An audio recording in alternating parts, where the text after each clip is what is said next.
In 2019, the Nigerian Correctional Service Act repealed and replaced the Prisons Act.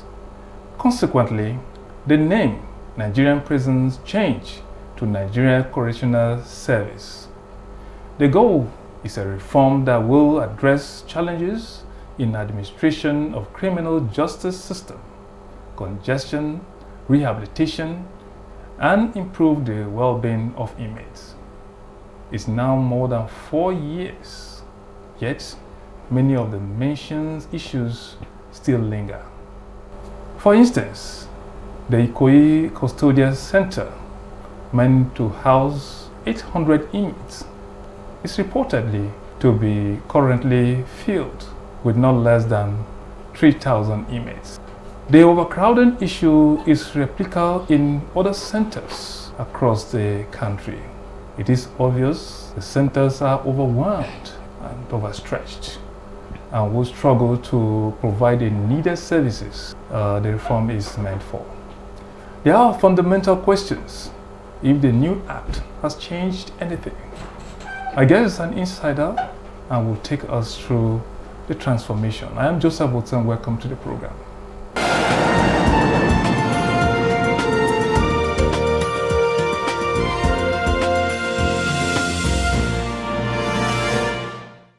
Now, my guest is a promoter of institutional reforms in formal and informal sectors.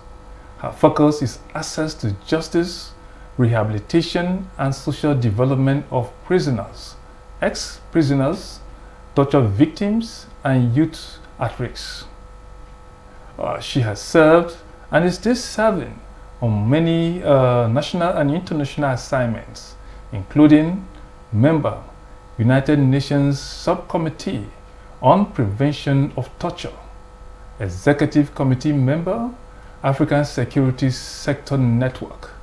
Others include Project Coordinator, United Nations Office on Drugs and Crimes, Support to Justice Sector in Nigeria, Executive Committee member representing Sub-Saharan African International Rehabilitation Council for Torture Victims.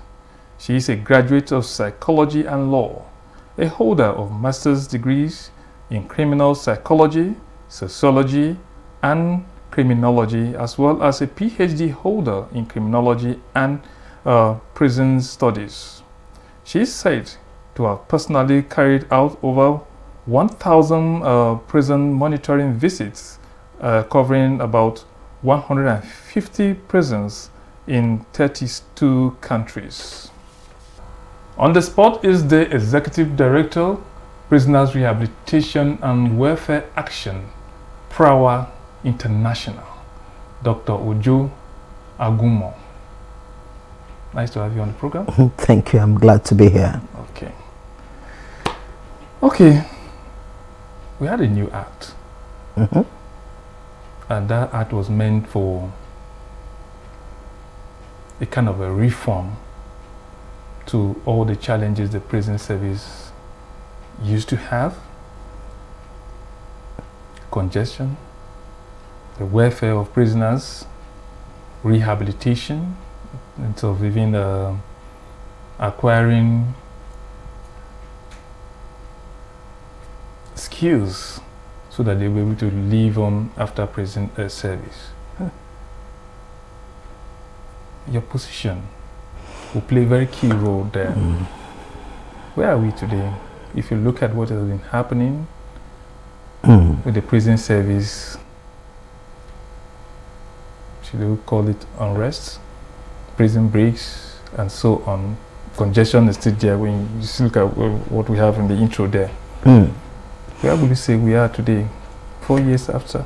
Okay, first, thank you very much for your focus on this very important issue that oftentimes people think should be forgotten. But the critical issue, and I think it's important that I put it out there right at the very beginning, is the fact that whatever happens within the closed walls of correctional centers and detention facilities is quite important in determining the face of justice. It's also quite important in determining the level of security, and indeed quite important in influencing the parameters of development. Yes, you are correct. The Nigerian Correctional Service Act of 2019 has a lot of innovations, many things that are supposed to help not just the issue about the correctional service itself, but the society as a whole, but also the justice system and the security sector comprehensively. And I will take this one after the other. If you look at Section 2, subsection 1 of the Nigerian Correctional Service Act of 2019, it tells you the key objective of that law, and it has 4 main prongs. So if that is Section 2, sub 1, A, B, C, D. The first part, which is the subsection A of 2, sub 1A, it says that the objective of this new law, of the Act, is to help us to comply with international human rights standards and good correctional practices. So, which means that whatever we are doing must be also aligned with what is the global best practices, as well as aspects that respect human dignity, aspects that aligns with our view regarding how human beings are treated. And that's not too far away from what Chapter 4 of the Nigerian Constitution, 1999, as amended, had reflected.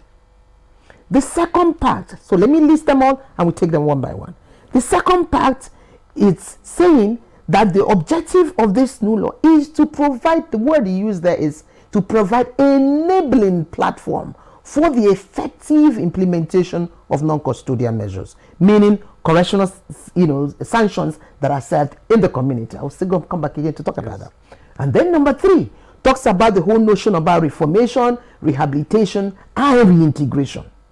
The fourth part talks about establishing an institutionalized mechanism to help control the number of persons who have not been convicted, who are, as you can describe them, awaiting trial persons. So let's take each of these things one after the other. Now, let's perhaps start off from the last, because that was part of what you put in in your intro, where you were talking about the disproportionate number of persons you have in custody, and especially you get an example of Ikoyi facility where you mentioned about the 800 capacity and then locking 3,000 plus. You need also to see Port Harcourt Custodial Center, which has about the same kind of capacity with Ikoyi.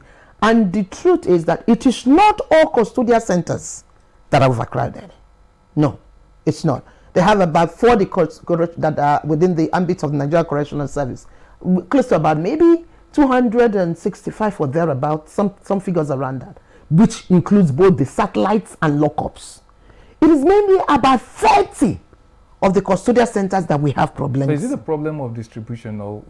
I will explain to you why the problem. I will explain to you why there is a problem. Okay. Now, those ones that are overcrowded are mainly in the cosmopolitan area. Do you remember that Section 2 sub 1D that talks about establishing and enabling, the word he uses is institutional and sustainable mechanism to control the number of persons that are waiting trial.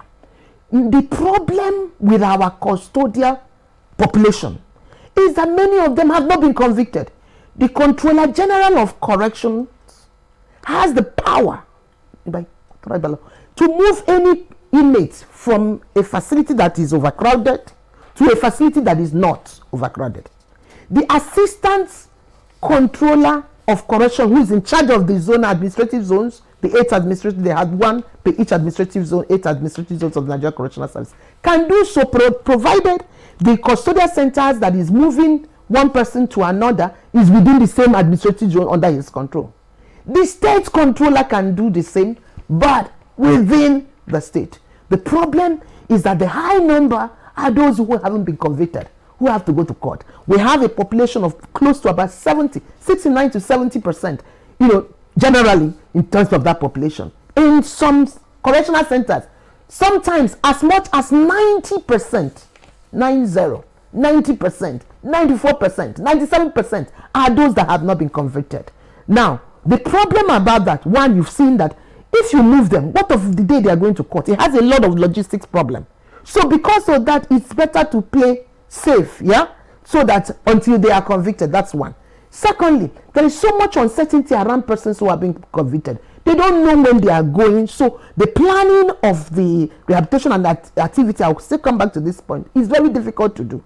Now, remember, as I said, because many of them have not been convicted, the CG or the Assistant Controller General or the Controller as it applies, whether it's for the whole country or for the very zone or for the states, makes it difficult for them to just move this people around. The other problem linked to that population is that many of them stay long period in that situation in pre-trial detention. Is that the problem of the criminal justice system? That is, you are correct. So you see, that is a chain. The people who determine, the correctional service does not determine who comes into their facility. The court determines how the rates of reception into custody and the duration in custody. And these two dimensions are what you need to deal with to control that inflow. Then you go also to the prosecutors. Do you have enough factor to or to link that act, if it were, that was committed with the charge that you are going to make? So you have the problem with the policing agencies, that is the law enforcement agencies, in terms of diligent investigation. Then you move to the second phase, which is regarding diligent prosecution and the challenges that link to that. Then you move to the next level, which is about the court, what the court then does in terms of the speed of resolution of cases, or people are being congested there, and whether the court is fixated, and I'm using this word very adversely because I think it's part of our problem. I see an obsession of the court with imprisonment.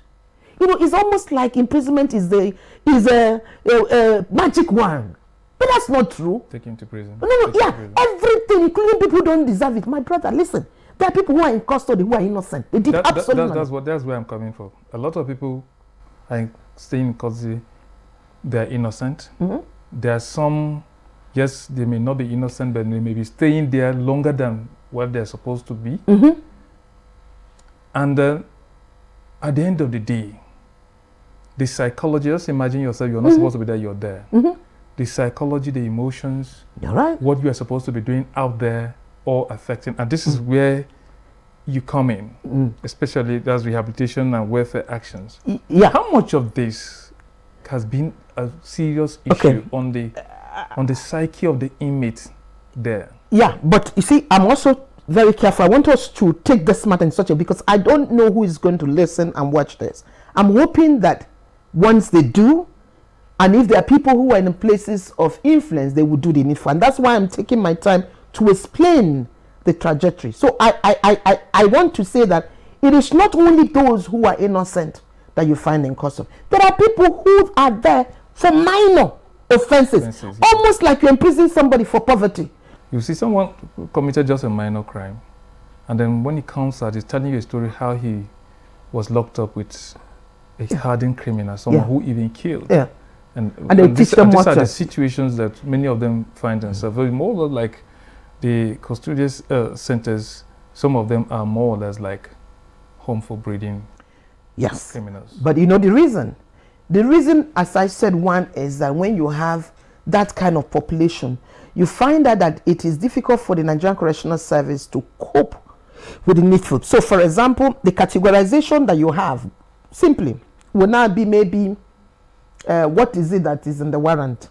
Okay, so if the police or the policing agency charge you for, or the prosecutors have charged you for any offense, whatever it is, even if you did not commit that crime, and I must say this, there are a lot of people that their offenses are exaggerated. Yeah, so you commit an offense, a minor offense, but what will be charged will be different, and oftentimes maybe they do it so that you see them as, you know, taking these things so that you would bribe or do whatever beforehand, and before you know it, you're getting.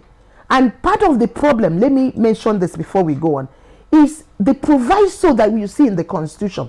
I think it's section 35, subsection 5. I think so. You know, where in the Constitution, it had indicated that you must take somebody you have arrested to the court within 24 hours, maximum 48 hours, depending on the location, the word used there, depending on the radius of that location to the court. Yeah.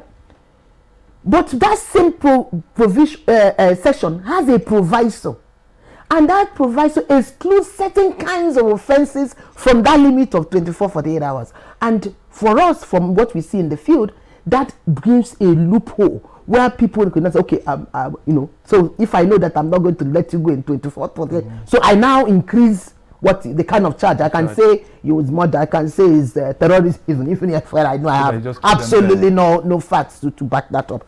The prisons themselves, they're supposed to be kind of a place where the inmate can learn skills that when they come out, even without the jobs that you are talking about, then themselves can be employers of labor, can be entrepreneurs, and so on. But it seems you hardly hear stories of persons who have come out from our prisons and are doing very well. Okay. There are stories of some who are doing well. And then let me also use this opportunity to say there's some good things happening too. So that, when you celebrate what is good, it can encourage people. So one of the programs that I seem to like is, for example, the educational programs in the correctional service. There is some form of partnership that the correctional service have with the Open University. Yeah. I think that more also should need to be done, because even to date, sometimes you get requests, some asking for payment of exam fees, and all of that. So some of these things, because the person is already in custody, it should not be the burden of the correctional service. Do you get? We need to have a way of dealing with these issues. So going to what you are saying, every correctional center has vocational skill workshops. They do have. The problem is that sometimes the tools are outdated. Take it, we go to Abuja, for example. They used to do very good furniture work. Many. I was in maximum security correctional center in Kirikiri, and I could see water factory being done. I saw some other intervention. So a church came in and set up something to do with cloth making and all that. So you see those kind of things happening. Now, before the 2019 law, every skill, both in terms of the vocational workshops and in terms of the farm centers, because they also have farm centers, every resource that funds that are generated, or profit that are generated, is transferred straight to the government. And it became a very terrible business arrangement, because it means that if there is anything that you have, there was no incentives built in, and if for any reason your facility, something you needed to say, say your equipment got spoiled, you needed to purchase more, you have to wait, and sometimes your customer would have gone off. So the 2019 law brought an innovation, and one of the innovations it brought was that the resource, the funds or profits from that should be divided into three. One for the inmates, towards the inmates' rehabilitation and reintegration. The other part for sustaining that enterprise, and the third to return back to the government. Yeah? Okay. To return back to the government. So the question is to make sure that that is actually being implemented. So there are facilities, but we need to make sure there is a support for those workshops. We are not doing that. And I think it's important to ensure that there are correctional service first. There's one set being planned now as we are marking our 30th anniversary of Power, where we hope that in correctional centers within each zone can at least display their products, and then government and private sectors and individuals can support them. They can supply books, supply say furniture, supply shoes, supply uniforms to school. So because even if you have the profit divided into three, if you divide 0 into 3, what do you get? Nothing. So they must be encouraged to generate income. Let's talk about this reforming inmates or so perhaps I just talked about some of them coming out and doing very well. Perhaps some of the challenges that there is no follow-up in terms of support system after they leave the prison premises. I think that could be a challenge. That's one of the issues, and part of this is also part of the role that the non-custodial measures are supposed to, officers are supposed to be providing. There's also the role that civil society organizations, NGOs should be supported to be providing. It's also the role that traditional rulers and some community-based and faith-based organizations to be supported to implement. There is the aftercare service, but when you look at the fact that the whole part 2 of that same law you mentioned, the Nigerian Correctional Service Act of 2019, you have non-custodial measures, communities of officers that are supposed to be in the community. And there is no, absolutely, to the best of my knowledge, no single funds have been released for the effective implementation of that whole part 2. It's a new agency. It was only 2019 Act that introduced it. So we need to ensure that staff are recruited and then properly deployed and supported to do what you are mentioning, which is really important. Because when we have proper supervision in the community, proper support in the community, you know what happens?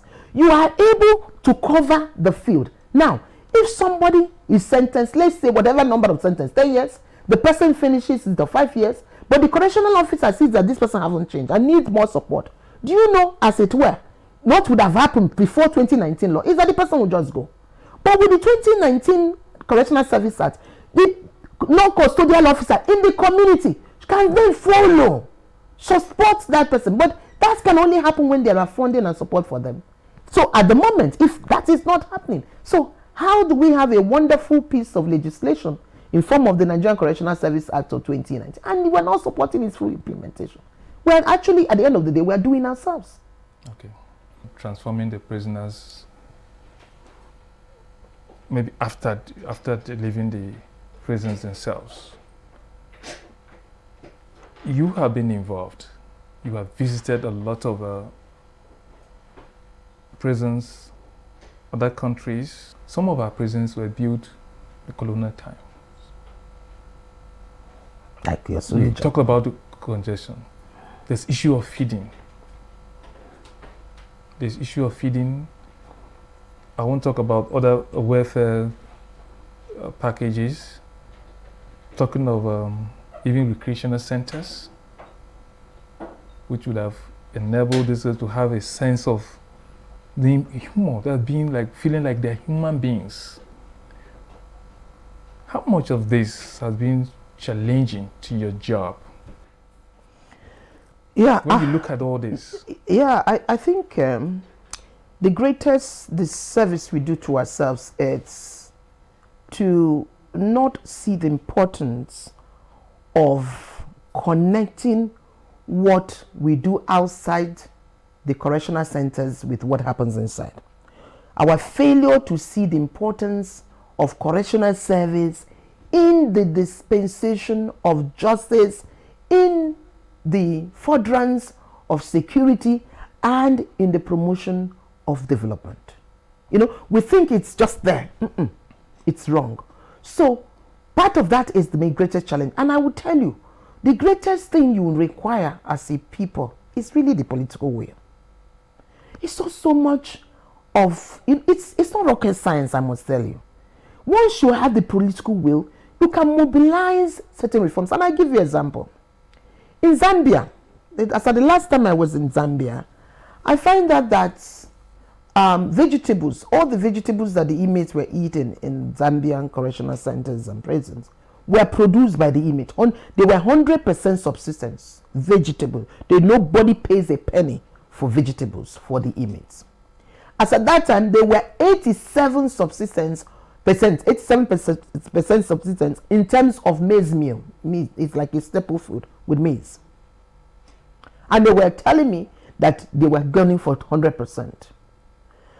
At that time, and this happens every year, the Zambian Correctional Service, Prison Service or Correctional Service participates in what they call National Agricultural Expo.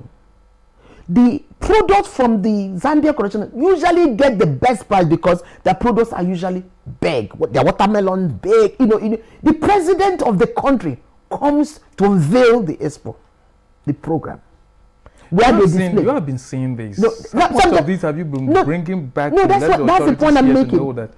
Because this is more like prisoners or inmates taking care of themselves. But this is part of why I see your role as a media important, and that's why I think that the opportunity to speak on your platform is also important. You remember when I spoke and I said, you can never know who is listening.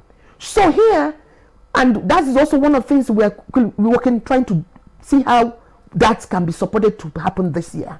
We want to be able to have opportunity for displaying the products from the correctional service farms, the products from the vocational workshop. Then you have Bank of Industry, you have Bank of Agriculture and all that, with a full intention to promote this. Part of what we have is because there is so much contracts. There's contract about inmates feeding. So there are also people who, for their interest, will not want this to change. But I think that this should not be encouraged. There are a lot of ways we can address, because even the amount that is provided for food is feeding is not enough. JB, I think that will be for another time. We are pressed for time now, so this is where we're going to stop for this time. Thank you so much, Dr. Uju Agomoh, Executive Director, Prisoners Rehabilitation and Welfare Action, PROA International. Thank you for being on the spot. Okay, thank you very much. All right, that's it on the spot for this week. Thank you so much. I'll see you next time.